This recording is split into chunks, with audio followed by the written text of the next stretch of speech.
21st Precinct, Sergeant Burns. What do you mean, robbed lady? Held up?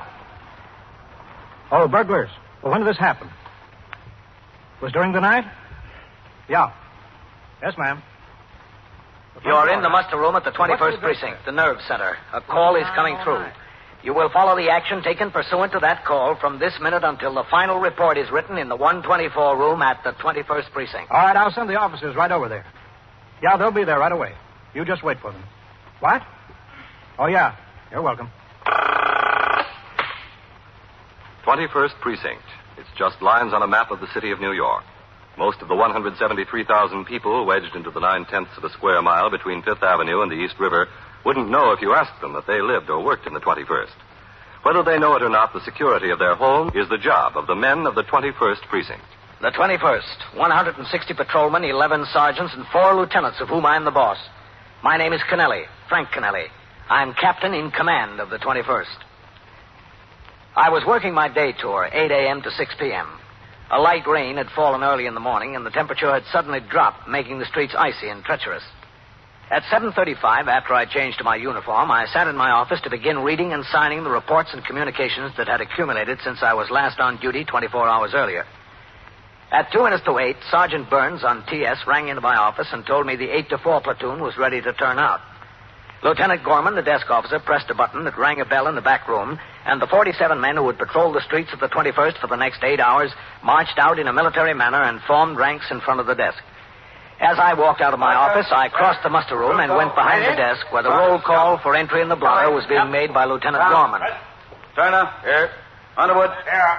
Weber. Here. Weeks. Present. Wolf. Yeah. Ziegler. Present. You want to take over, Captain? Yeah. All right, men. A few things. We have instructions to assist the borough president's office in a survey of certain street conditions. Each of you will take note of any street opening now in progress on your post. You will talk to the foreman in charge of the job and ascertain what public utility or city department has opened the street, for what purpose, and the approximate date and time the repairs will be completed. All this information will be entered in your memorandum books, and at the end of the tour will be transferred to a UF-20A and turned in to the desk officer. The streets and sidewalks are icy and dangerous today. In cases that so require, you will call the attention of householders and storekeepers to their legal obligations to remove ice from the sidewalks. That's all. Sergeant, post the platoon. Platoon, tense, hut. Right, face. Forward, hut.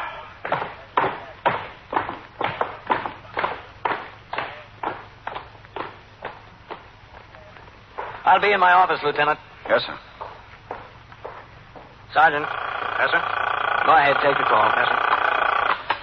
21st Precinct, Sergeant Burns. Would you excuse me, please? You'll have to take Yeah? your business over here at the desk, mister. Well, what kind of a wreck? Automobile? Well, I'd just like to talk to the captain a minute. What is it you want? Was anyone hurt? Oh, that's all right, Lieutenant. I'll talk to him. I know him. Well, how bad? You need an ambulance? Hello, Ralph.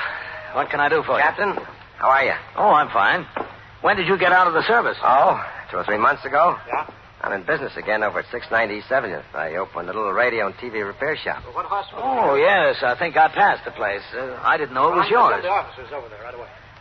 What is it you have on your mind? Well, I got a kid brother, Paul. Mm-hmm. He's 16. He'll be 17. I'm a little worried about him. Yeah, you just wait there. Oh, well, come on in my office. The officers will be right there. He's a good kid, I guess. But he gets himself into some awful jams. Go ahead. Thanks. All right, Ralph, have a seat. Yeah, thanks. What kind of jams? Well, it might be the other kids he runs with in the neighborhood. I don't know. Mm-hmm. Does he live in the precinct? Oh, yeah. In the same block as the store. My mother. I used to live there, too, before I got married. My folks lived there for years. That's how I come to open the store on the block. Well, what's this trouble he's had? They had him down here last night. Yeah, who? The detectives, he said. They came around to the candy store. He hangs out with the other kids, and they picked him up. They brought him in here and talked to him a while. And then they let him go home. What'd they talk to him about? Stealing. I don't think he'd done anything like that, though. What does he need it for? He doesn't need to steal. Well, what specifically did they talk to him about? About some flats in the neighborhood that had been broken into. And a store. Florist over on 2nd Avenue. One of the kids ran over and told my mother he'd been arrested. She got all excited and called me on the telephone at home. By the time I got here, they let him go. Maybe they decided he had nothing to do with it. Maybe. But what I would like, Captain, would be for you to talk to him. All right. You know what I mean. I can't do it. He don't have much respect for what I say. And we got no father. He always said he wanted to be a cop. He still says it. I figure if you could talk to him, maybe that'll straighten him out. He'll realize what the score is. Oh, wait a minute. I thought you said that you thought he didn't have anything to do with that stuff. Well, to tell you the truth, I don't know what to think. My wife, Stella, can't stand him. She thinks he's sneaky. My mother thinks he's an angel. The kid, when you talk to him, butter wouldn't melt in his mouth. I don't know what to think. Would you talk to him, Captain? Oh, that's a job for our youth patrolman. Well, the kid needs somebody to make an impression on him, Captain. A real impression. Couldn't you just spend a couple of minutes with him as a personal favor to me? All right, if you want. I'll bring him in here this afternoon, if that's okay. After school. No, I don't think it'd be a good idea to talk here. He might be a little uneasy. Yeah, he might at that after last night. What time does he get home from school? About 4, a little after. Well, could you have him in your shop at 4:30? I'll come by and see him there. Yeah, sure, that'd be fine. I'll have him there. 4:30 this afternoon. Yeah, I'll see you there. Thanks, Captain. Thanks a lot. That's all right. Bye. Bye, Ralph.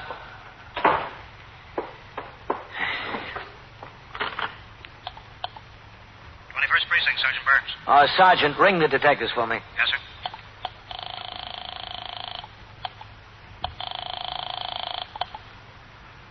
Squad, Detective Cassidy. This is Captain Kennelly. Is Lieutenant King around? No, sir. The lieutenant's swinging today. Oh, yes. Look, somebody was talking to a boy up there last night about some burglaries. Paul Hance. Can you find out for me who was handling those squeals? Yes, sir. It was me, Captain. What did you want to know? Well, what about it? Was he right for them? About breaking into the flats, I don't know for sure, Captain. But that kid was inside the florist shop for sure. Oh, why'd you turn him out? He denies the whole thing, and I had nothing to hold him on. Just the information from another kid that Paul showed him $20 and told him it came out of the shop. Paul says the other kid is a liar. He never had $20. Well, he still had 11 in his pocket. Oh? I asked him where he got it. He said he wanted playing cards in a club room. The boy just sat here and lied to me for 2 hours. And polite.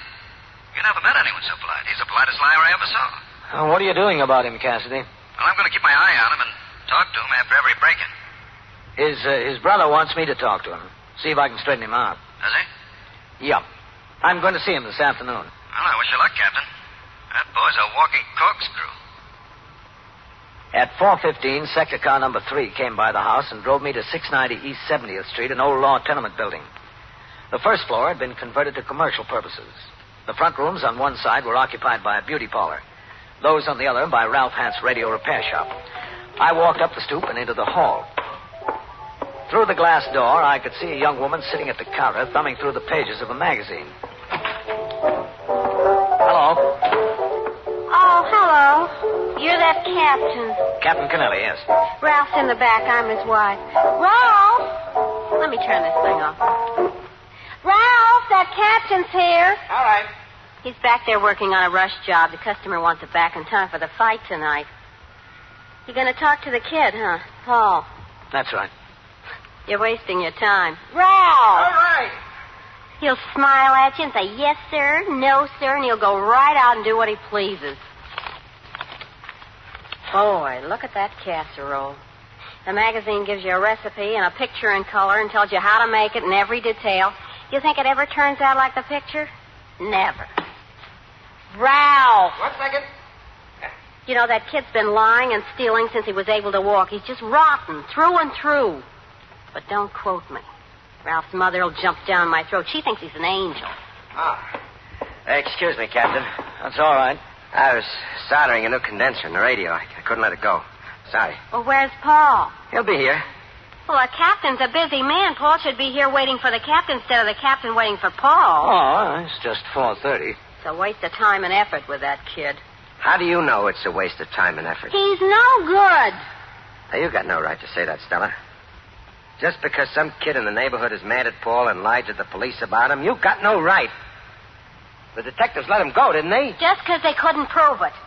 I don't have to prove it, I know. So do you. I don't know. Sure, you're still a little boy. You listen to everything Mama tells you. If Mama told you to go jump in the river, you jump. All right, Stella. Mama tells you Paul's an angel, so he's an angel. All right. Well, it's true.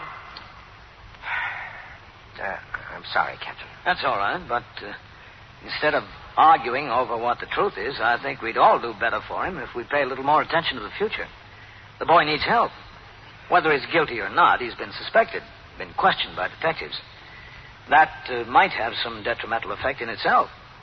The job is to see that he's headed in the right direction and stays headed that way. That's what I meant, Captain. That's why I wanted you to talk to him. Exactly. Oh, sure. Paul? No, it's not Paul. Me. Well, where's Paul, Ma? I didn't tell him to come. He's home. But the captain made a special trip to talk to him. This is Captain Kennelly, Ma. Miss Hans? How do you do? There's nothing to talk about, so I didn't tell him. Why should he talk to the captain if there's nothing to talk about? Something to talk about, all right. Stella, I'm ashamed of you. Ashamed. Your own brother-in-law. You know that Paul is a good boy, a very good boy. He goes to school. Every day he goes to school and to church on Sunday. He's a good boy. Why, he would never do anything like that. Go ahead, convince yourself. I don't need to convince myself. I know my own sons. I know them better than anybody. Well, there wouldn't be any harm in speaking to him, Mrs. Hans. There's been plenty of harm already. To take a nice boy like that to the police station, to ask him all kinds of questions, to make a criminal out of him. No one can make a criminal out of him, Mrs. Hans. He's got to do that himself. A good boy like that. You know what it is, don't you? It's the neighborhood. No matter how good a boy he is, if he grows up in this neighborhood, he hasn't got a chance. You don't give him a chance. I wouldn't say that, Mrs. Hans. Look at Ralph. He grew up in exactly the same place. He seems to have turned out okay. Very little is written or said about one of the most important members of our armed forces. But he's accustomed to doing his work without fanfare or publicity. That's because he has a very personal relationship with the men around him. He's their chaplain. He hears their problems and gives them advice. He joins a couple in marriage, christens their children, gives them religious counsel. His job doesn't begin with reveille and end at taps. It's a 24-hour job when he's needed by the sick or wounded or imprisoned. No matter what his faith may have been before he joined the chaplain's corps, he's prepared to help men of any faith in their religious activities. To him come the most personal thoughts of the men he serves, for religion is always a personal thing. The problems are many times more complex than he would find in a civilian community, but he finds his reward in seeing those problems solved. The emergency furlough he's been able to arrange for a man with illness in the family. The private talk that helped a new recruit with a touch of homesickness. The words of encouragement and advice to a man in trouble. These are important to the people he serves. They are the things that make the chaplain an important part of life in the armed forces. Now back to 21st Precinct and Captain Frank Kennelly. After a few more minutes of discussion, Mrs. Hans was finally convinced by her older son, Ralph, that no harm could possibly come from my speaking to Paul, and that the conversation might do a lot of good. We left Ralph and his wife in the shop, and Miss Hans reluctantly led the way out of the store to a building down the block, the house in which she resided. We walked up 3 floors to the flat she occupied with Paul.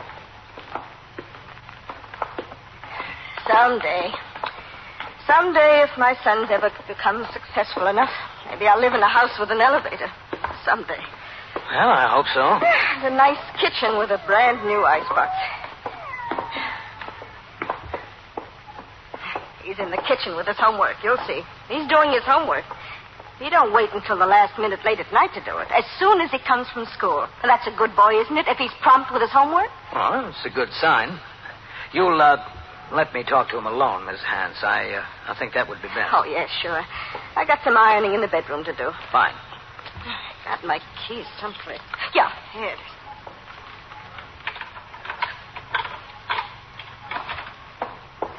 Paul? Yeah, Ma. You see? Homework. Come in, Captain. Thank you. Did you take an apple, Paul? There's some apples under the sink there. No, I wasn't hungry, Ma. Hello. Paul? Paul, this is Captain Kennelly from the police station. How do you do? How are you, Paul? Your brother was over there and talked to the captain today. You know, about what happened last night. Uh-huh. They decided it would be nice if Captain Kennelly came and talked to you. About what? Oh, just about you, Paul. In general. Oh, sure. If you want. There's some coffee on the stove, Ma. Maybe Captain Kennedy would like a cup. No, thanks. Not now. It's, Kennelly. Oh, I'm sorry. That's all right. A lot of people make a mistake. Are you sure no coffee, Captain? It was just fresh this afternoon. No, thank you. Well, I got to do some ironing in the bedroom. All right, Ma. You can talk, huh? Oh, Paul, Yes, Ma? if the captain changes his mind about the coffee, you'll pour him a cup, all right? Sure. There's milk in the icebox. Oh, sit down, Paul. Yes, sir. What's that you're doing? Solid geometry. You good at it? Yes, sir. Pretty good. How about the rest of your subjects? Pretty good. Are your grades good enough so you can go on to college? I'd like to.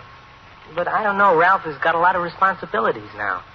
I really should go to work after I finish high school and help out a little bit. Ralph told me you said you wanted to be a cop. Yes, sir. I thought about it. It takes a long time to get in the job and a lot up here. I know. Also, you've got to have a clean record. Yes, sir. That's the first thing.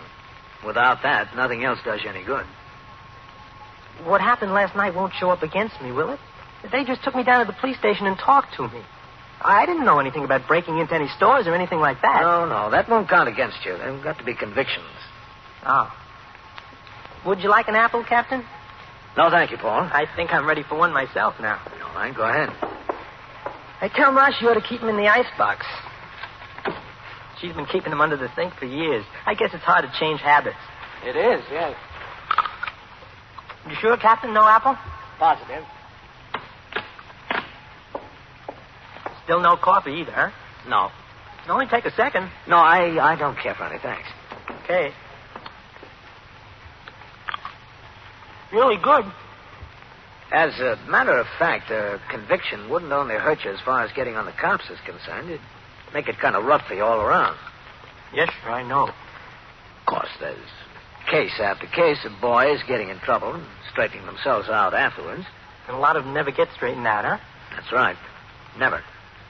One jam after another, all their lives. I really didn't break in any place like that detective said. Well, that's not why I'm here, Paul. Right now, it doesn't make much difference whether you did or not. We can't help what's happened. I guess we can't. But what happens in the future is entirely a different story. Yes, sir. You know, a kid breaks in someplace or mugs somebody for the thrill of it or to get a little money out of it, he's a loser. It just doesn't pay. Believe me. I've been in this job a long time. I've seen more kids than I could count, sitting just like you're sitting right now. Nothing's free, Paul. You got to pay for everything. And the hardest way to pay for it is with years out of your life. You can't earn them back. They're gone. Yes, sir. Oh, I know what you're thinking right now. This guy's giving me a lecture. No, sir, I'm not thinking that. Well, I am. I hate to give lectures, and I hate to receive them. But this is one instance where it's called for. I didn't break into any place, my word of honor. I told you that was beside the point. Yes, sir. The point is, what's going to happen from now on? You got my word, Captain. Your word for what? But I'm never going to get mixed up in anything like that. Good. You don't have to tell me it doesn't pay. I know it. I'm glad you do, Paul. It's a sucker deal. I want to make something of myself. I want to get on the cops or something like that. I want to get married like everybody else, like Ralph, and have a family. You can't do that messing around with that other. Okay, Paul. I think you understand what I was driving at. Yes, sir, I do. And I really appreciate you coming over to talk to me like this. I know you didn't have to. When my brother asked you could have said nuts. What do I care for the kid? Yeah, you could have said it. Well, I want to tell you something. If more cops would come around to kids' houses and sit in the kitchen like this and talk, there'd be a lot less trouble you'd have with, juvenile delinquency. I thoroughly agree with you, Paul. That's why I'm here. The only thing is, I don't go for getting picked up in a candy store by a detective and taken into the station house like I was last night. Being sat down in a chair and tossed a lot of questions. And then not being believed when I tell the truth. You weren't mistreated in any way, were you? No. Unless you want to call being arrested in front of all your friends being mistreated. Maybe it is. Well, I'll tell you the truth. I was getting mad up there last night. What's the use, I thought? Why go through this for nothing? If you're going to get the business like this, it might as well be for something. Okay, if they think you break into flats and stores and they won't believe anything else, go ahead, break into flats and stores. That's what I was thinking. But you're not thinking that way anymore. Oh, no, sir. Thanks to you. Good. But don't blame the detectives. They've got their job to do. I guess they have. How about that cup of coffee now, Captain? All right, I think I will, Paul. Good. You take milk in it? No, just black. It's good and hot. Well, that's the way I like it. Whoa, that's enough. Sugar, Captain? Please. There's none in the bowl. I'll ask my ma. Oh, that's all right. Ma, Yes, Paul. where's the sugar? I'll come in and get it. Okay. You didn't have to bother your mother. I like it this way, too. She doesn't mind, I'm sure. There's no sugar in the bowl? No, Ma, it's empty. Oh, there's a 5-pound bag in the closet, Paul. Over here? In this closet? That's right. You see it? Yeah, I see it, Ma, yeah. He's a good boy, Captain. I've got a good boy. I think he'll turn out that way, Miss Hance. A good boy.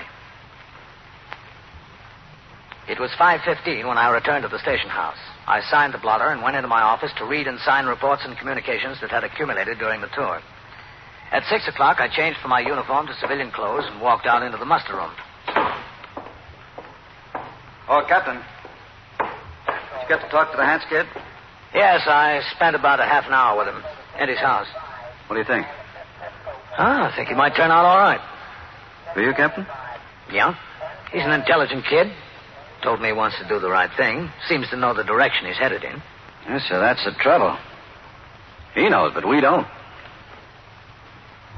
I left Cassidy and went over behind the desk and signed the blotter to go off the job. It had started to snow as I walked to the subway. By the time I got off the train near my home in Queens, the streets were already covered. It continued to snow all night, and by morning, 6 inches of it was on the ground.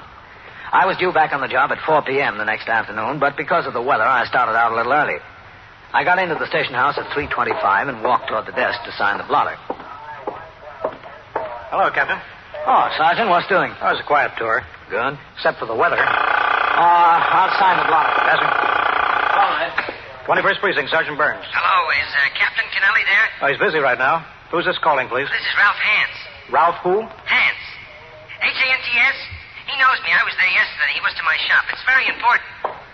I'll be in my office, Sergeant. Hold on a second, please. Captain? Yeah. Mr. Ralph Hance on the phone for you. He says he knows you. Oh, yes. I'll take it on the extension here. Yes, sir. Hold on, Mr. Hance. Captain Kennelly will talk to you. All right, go ahead, Captain. 21st Precinct, Captain Kennelly. Ralph Hance, Captain. I'm glad I caught you in. Oh, what's the trouble, Ralph? Don't you know? I thought maybe you could give me some help. Well, I just now came in. What's the trouble? Well, I was out on a service call. My wife says my mother came in the shop all excited. A detective was at the house and went through Paul's things. The detective told her another detective went to the school to get him. Why? I don't know. That's why I'm calling. My wife said my mother ran out and went to the police station. I don't know what happened. I thought everything was all right. So did I. Can I find out something? As soon as I do, Ralph, you call me back or come over here. Did you see my mother there? No, I told you I just got in. You call me back, Ralph. Yeah, all right, Captain. In about a half an hour. Bye. Is Cassidy upstairs, Sergeant? Yes, sir. I saw him go up about 25 minutes ago. He had a kid with him. Oh? 16, 17 years old, good-looking kid, blonde? Yes, sir. Shall I ring upstairs for Cassidy? No, I'll go up myself. Yes, sir. I'm going upstairs to the detective's, Red. Yes, sir.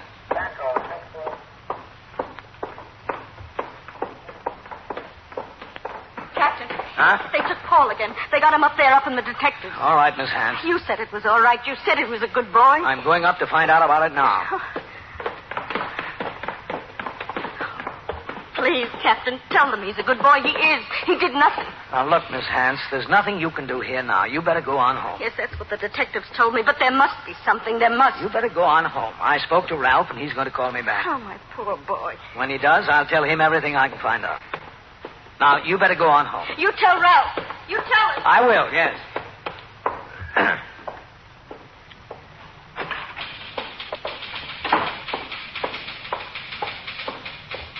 Hello, Captain. Hi, Novak. Cassidy, Hello, Captain. you got Paul Hance in here, huh? Yes, sir. He's sitting in the lieutenant's office. Lieutenant King with him? No, sir. I'm waiting for him to get back to talk to him. What's the trouble? There was a candy store broken into on 2nd Avenue last night. They took about $40 in cash, 2 boxes of cigars, and lifted a postage stamp machine off the counter. Yeah? We got some information on it this afternoon and picked up one boy. He admitted being in on the deal. He said Paul Hance was with him. We went over to Paul's house this afternoon and found the stamp machine under his bed. I sent down and got him out of school. Uh-huh. In addition to this, he now admits burglarizing the florist and 3 flats in the neighborhood. I want to talk to him. Yes, sir. Help yourself, Captain. Well, Paul, looks like we wasted a lot of time yesterday, huh? Yes, sir, I guess we did. You're in it up to here now, Paul. I don't know what the cure is, do you? Look, I know I've been greasing you along, you and my mother and my brother. And even me. But I made a mistake, that's all. I made a mistake, and I'm sorry. So did I, Paul. I made a mistake, too.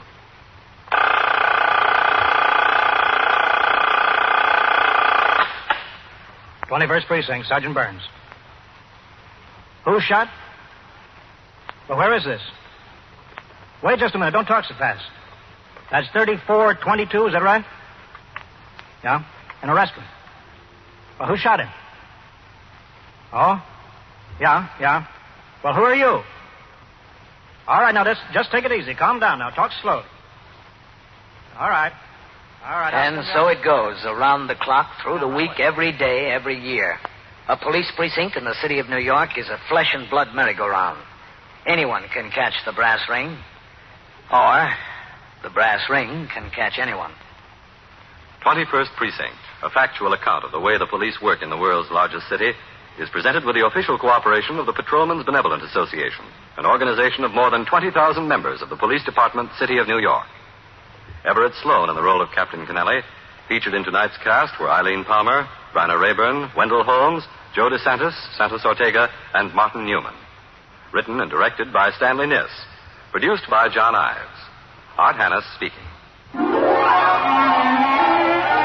This is the United States Armed Forces Radio and Television Service.